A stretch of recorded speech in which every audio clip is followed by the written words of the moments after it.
Bonjour, Yanina Coty. Avant de continuer avec les exercices de Loyola, on va parler des croyances en Dieu. Pour les ados, ça va être dur à accepter qu'il existe, mais on essaye.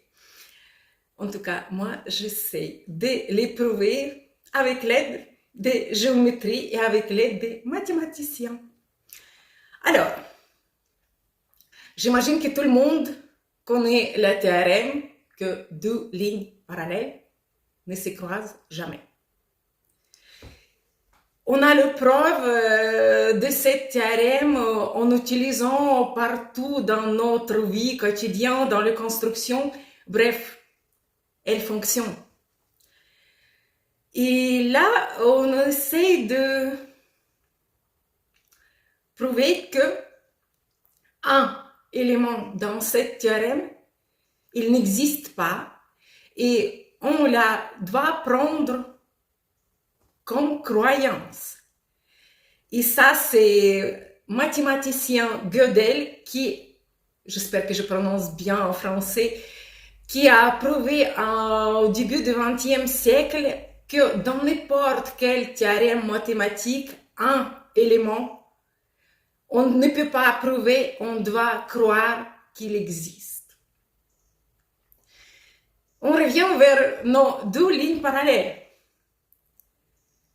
Deux lignes parallèles, c'est deux formes idéales. Deux formes idéales dans notre monde, ils ne peuvent pas exister. À un moment à l'autre, on doit croire qu'il y a un monde idéal, imaginaire, où existent ces deux formes idéales et dans ce cas, ces deux lignes ne se croisent jamais. Maintenant, on revient vers le Dieu. On peut vivre comme le Dieu n'existe pas, mais on peut vivre que dans la vie idéale, dans le monde idéal, il y a cette présence d'une énergie idéale qui existe. On peut croire ou on peut ne pas croire. Moi, je dis, on a toujours le choix, on fait comme on veut, il faut juste accepter les conséquences. On va voir les conséquences pour la personne qui a croyé toute sa vie au Dieu et respecté ses règles. Après sa mort, il se trouve devant le Dieu, alléluia, il a fait tout juste magnifique. Qu'est-ce qu'il perd? Rien. Par contre, dans les conséquences, une personne qui a dit « le Dieu n'existe pas », je m'en fous totalement. Je vis comme je veux. Il n'y a rien après la mort. Et après la mort, moi je dis s'il n'y a pas, ok. Mais on imagine que si le Dieu existe, là, il est mal barré.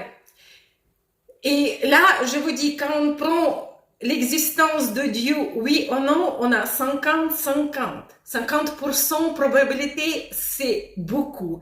Je peux vous dire, c'est vraiment beaucoup.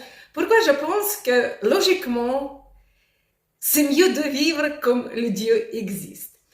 Je laisse surtout aux ados, aux mes ados, de poser les questions et écrire les commentaires s'il y en a, parce que prochainement, on va attaquer directement les exercices de Loyola et comment visualisation de vie de Jésus-Christ peut aider, réellement aider, réussir dans la vie, atteindre nos buts. Et moi, je dis n'importe quel but dans n'importe quel domaine. À bientôt.